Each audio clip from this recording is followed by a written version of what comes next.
Si vous voulez réellement soutenir ma chaîne YouTube les amis, deux solutions, un pouce bleu si la vidéo te plaît et surtout d'aller voir une pub de 30 secondes sur notre Utip qui est en description de vidéo pour nous rapporter 5 centimes d'euros. Ça peut paraître rien mais si vous êtes beaucoup à le faire ça peut nous aider. Sur ce, merci à vous et bonne vidéo. Salut les amis, j'espère que vous allez bien, on se retrouve pour une nouvelle vidéo sur Fairy Tail et aujourd'hui on va critiquer, débattre, analyser, faire la review de l'épisode 297 qui est sorti légalement sur ADN ce week-end et chaque semaine j'ai l'impression de me répéter mais cet épisode était juste monstrueux, franchement j'ai grave kiffé parce qu'on a eu de la tension, énormément de combats, mais surtout des retournements de situation qui étaient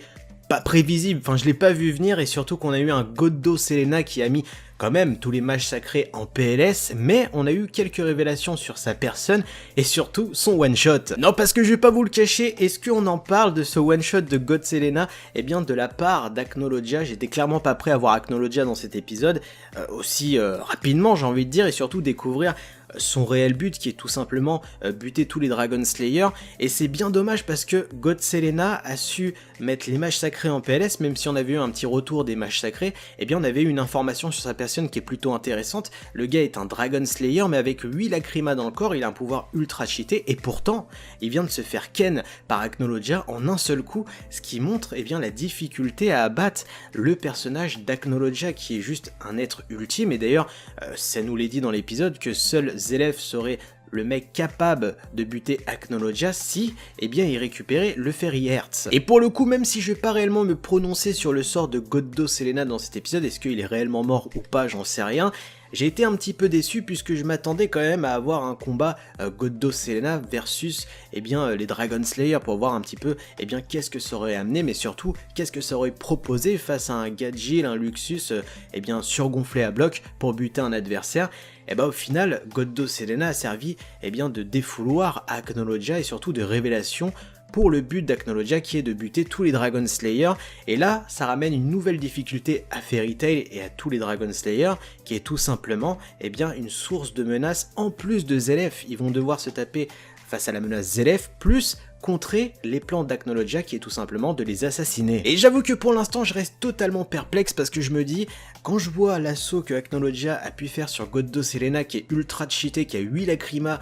et qui a des pouvoirs magiques au niveau des dragons qui est juste énorme, quel est le sort qui est réservé pour les autres Dragon Slayer? Est-ce qu'ils vont faire le poids, mais surtout est-ce qu'ils vont réussir à résister face à Acnologia? Et là plus on avance et plus je me dis, est-ce qu'on va pas avoir une triangulaire dans cette bataille avec un Zelef qui serait obligé eh bien, de défaire les plans d'Acnologia en premier pour rebasculer sur son plan initial, c'est-à-dire choper le Fairy Hertz. Car dès maintenant on peut voir un petit peu ce qui se passe dans la bataille, toutes les guildes d'Ishgard sont plus ou moins en PLS face à de simples Spriggan-Twelve. Alors je dénigre pas les Spriggan-Twelve quand je dis ça, mais en voyant Auguste et l'autre Gugus popper à Fairy Tail pour choper le Fairy Hertz pour Zelef, qu'est-ce que ça va donner si Acnologia se pointe aussi sur la bataille pour essayer d'assassiner Gadgil, Luxus et les autres? Là ça va être juste oufissime, et surtout quel va être eh bien, le point de chute par rapport à ça? Qui va être le sauveur et qui va pouvoir donner eh bien, du pouvoir entre guillemets pour canaliser et surtout contenir eh bien, la menace Acnologia? Car si on suit au pied de la lettre ce qui nous est dit dans l'épisode, eh bien il n'y a pas 36 000 solutions, il faut que Auguste et l'autre Gugus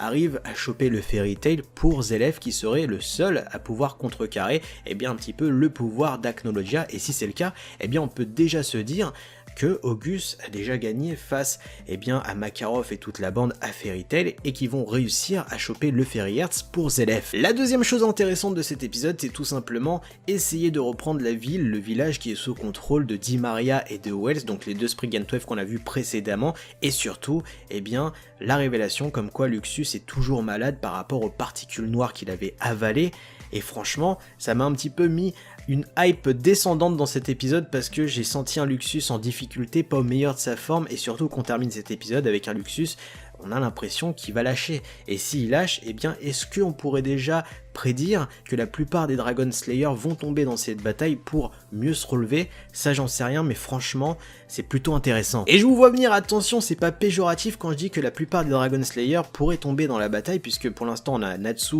qui est hors course, peut-être Luxus, et Wendy très clairement je la vois pas gagner face à Dimaria, même si elle a réussi à sauver sa pote pour l'instant. Je vois plutôt une Wendy perdre et avoir Erza et Kagura qui viendraient à la bataille pour sauver eh bien Wendy qui serait totalement affalée ou peut-être mourante. Parce que même si on n'a pas encore vu ce qui se passe du côté de Gadgil, Sting et Rogue,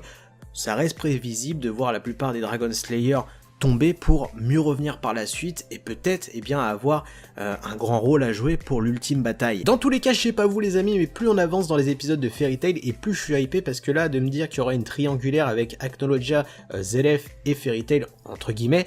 ça va amener quelque chose d'assez hypant pour la suite et surtout on va être sous tension de découvrir qu'est-ce qui va se passer et surtout que si tous les Dragon Slayer tombent, j'ai hâte de voir qu'est-ce qui va se passer par la suite. N'oubliez pas de me dire toutes vos théories en commentaire, de liker, de partager, de vous abonner à la chaîne YouTube. Sur ce, moi je vous laisse, tchuss!